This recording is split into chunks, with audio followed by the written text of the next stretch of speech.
नमस्कार दोस्तों, जय भीम। आज 78वां स्वतंत्रता दिवस मनाया जा रहा है। पूरे देश में जो है लोग स्वतंत्रता दिवस की बधाइयां दे रहे हैं। लेकिन दोस्तों, जो सबसे दिलचस्प मामला है वो ये है कि एक तरफ लोग आज़ादी का अमृत महोत्सव मना रहे हैं, आज़ादी का पर्व मना रहे हैं, स्वतंत्रता दिवस मना रहे हैं, लेकिन वहीं पे एक तरफ इस देश की बहन बेटियों के साथ जिस तरह से जघन्य अपराध हो रहे हैं उस पर बोलने से सभी लोग कतराते नजर आ रहे हैं। आपको बता दें कि बहुजन समाज पार्टी की सुप्रीमो बहन मायावती जी ने सभी देशवासियों को 78वें स्वतंत्रता दिवस पर ढेर सारी बधाई दी है। लेकिन बीएसपी अध्यक्ष मायावती जी ने बधाई देते वक्त एक बड़ी बात कह दी है देशवासियों को।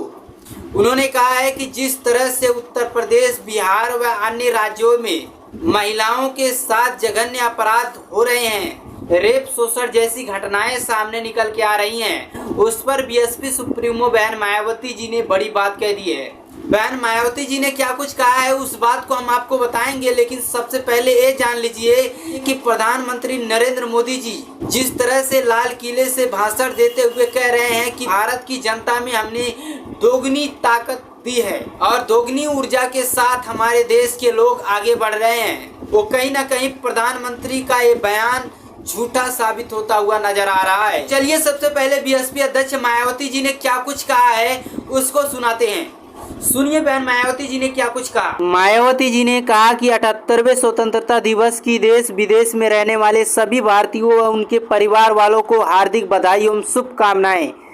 आज का दिन देश के लगभग 140 करोड़ गरीब मेहनतकश बहुजनों के लिए तभी विशेष होगा जब वे दरिद्रता व मुक्ति अपना व अपने परिवार का जीवन खुश व खुशहाल पाएंगे। इसके अलावा बहन मायावती जी ने कहा कि यह तभी संभव है जब केंद्र व यूपी सरकार की सोच हर हाथ को काम देने वाली, सही, संवैधानिक व सच्ची अम्बेडकरवादी होगी, जैसा कि यूपी में 4 बार रही बीएसपी की सरकार कल्याणकारी राज्य के मिसाल के रूप में कार्य करके दिखाया गया है।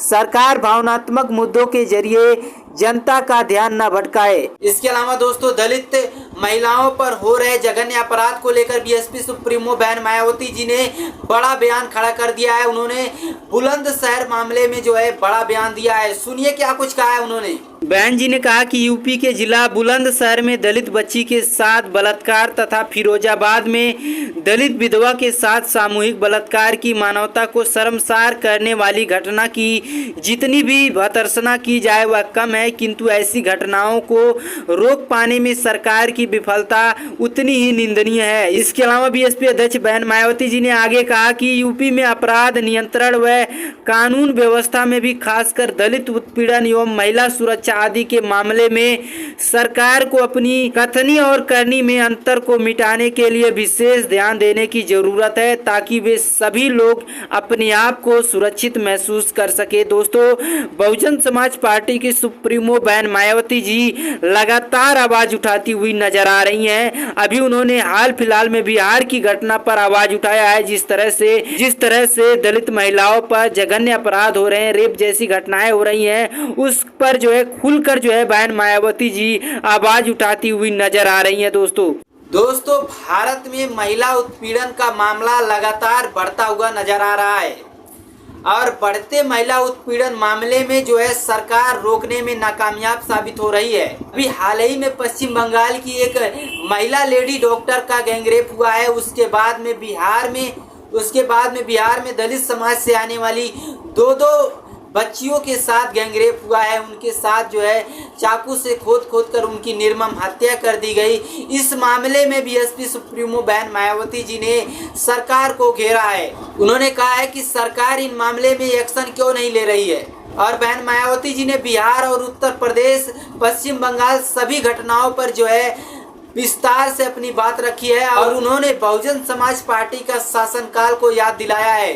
उन्होंने कहा है कि जिस तरह से बहुजन समाज पार्टी की उत्तर प्रदेश में 4 बार रही सरकार, वहां पे किसी गुंडे मवाली की हिम्मत तक नहीं होती थी कि किसी बहन बेटियों के साथ शोषण करने के बारे में सोच भी सके।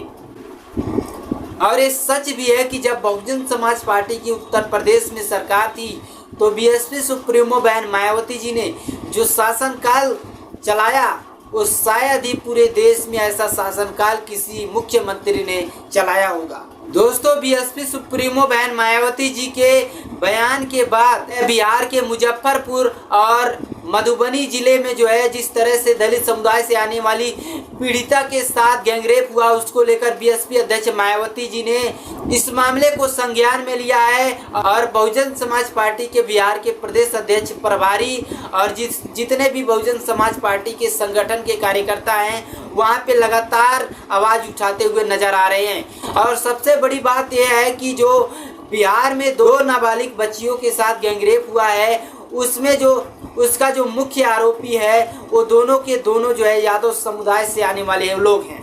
वो दोनों घटनाओं का जो आरोपी हैं वो यादव समाज से हैं। एक का नाम संजय यादव बताया जा रहा है। फिलहाल बहुजन समाज पार्टी की तरफ से कार्यवाही जारी है। इसके अलावा दोस्तों, भीम आर्मी के मुखिया व आजाद समाज पार्टी के राष्ट्रीय अध्यक्ष चंद्रशेखर आजाद ने भी बिहार की इस घटना का जिक्र किया है। सुनिए चंद्रशेखर आजाद ने क्या कुछ कहा है। चंद्रशेखर आजाद ने कहा कि माननीय मुख्यमंत्री नीतीश कुमार जी मुजफ्फरपुर के पारू थाना क्षेत्र में दलित बेटी को अगवा कर उसका रेप, पूरे शरीर को छुरे से छलनी कर अंततः उसके स्तन काट कर उसकी जघन्य हत्या आपके शासन व्यवस्था को घोर लापरवाही को दर्शाता है। आज मेरी पीड़िता से बात हुई है। इस घटना में इतनी दरिंदगी हुई है कि सुनकर दिल दहल जाए। मुख्यमंत्री जी, उन्होंने कहा कि मुख्यमंत्री जी होना तो यह चाहिए था कि आप स्वयं वहां जाते और दरिंदों को तत्काल प्रभाव से अरेस्ट कराकर सख्त कानूनी कार्रवाई कर पीड़िता के परिवार को न्याय दिलाते और साथ ही साथ इस क्षेत्र की कानून व्यवस्था देख रहे संबंधित लापरवाही अधिकारियों पर कड़ी कार्यवाही के आदेश देते, क्योंकि इन घटनाओं में वो बराबर के दोषी हैं। उनकी लापरवाही व घटनाओं पर लीपापोती के कारण लगातार दलितों का दमन बिहार में जारी है। 1 महीने पूर्व ही मुजफ्फरपुर में ही दलित महिला के दुर्व्यवहार व पीटने और उसके पति को चाकू से घायल कर देने और पेशाब पिलाने का मामला सामने आया था, जिसमें अभी तक कोई गिरफ्तारी नहीं हुई है। मुख्यमंत्री जी, बिहार में दलितों के ऊपर हो रहे अत्याचार, दलितों के प्रति आपकी सरकार की संवेदनशीलता और अधिकारियों के जातिवादी की सोच का दर्पण है। मुख्यमंत्री जी, परिवार को सिर्फ इंसाफ चाहिए। अगर 72 घंटे के अंदर दोषियों को गिरफ्तार कर सख्त कानूनी कार्यवाही नहीं हुई तो मैं स्वयं पीड़ित परिवार से मिलने आऊंगा और जब तक दरिंदों की गिरफ्तारी के साथ सख्त कानूनी कार्यवाही पर नहीं होती तब तक वहीं धरने पर बैठूंगा। चंद्रशेखर आजाद ने जबरदस्त ऐलान कर दिया है और एक आंदोलन का भी चेतावनी दे दिया है भीम आर्मी मुखिया चंद्रशेखर आजाद ने। इन सभी मामलों को लेकर दोस्तों अब देखना दिलचस्प होगा कि जिस तरह से दलित उत्पीड़न की खबरें उत्तर प्रदेश, बिहार व अन्य राज्यों से सामने निकल के आती हैं। अब देखना दिलचस्प होगा कि क्या उन बहनों को न्याय मिलता है या नहीं, ये भी देखना काफ़ी ज़्यादा दिलचस्प होगा। फिलहाल बहुजन समाज पार्टी और भीम आर्मी दोनों एक साथ नजर आ रहे हैं और एक साथ दोनों जो है बहुजनों की आवाज़ उठाते हुए नजर आ रहे हैं। इन सभी मामलों में आपकी क्या कुछ प्रतिक्रिया है उसे हमें कमेंट सेक्शन में ज़रूर बताइएगा। फिलहाल के लिए मिलते हैं नेक्स्ट वीडियो में, तब तक के लिए धन्यवाद।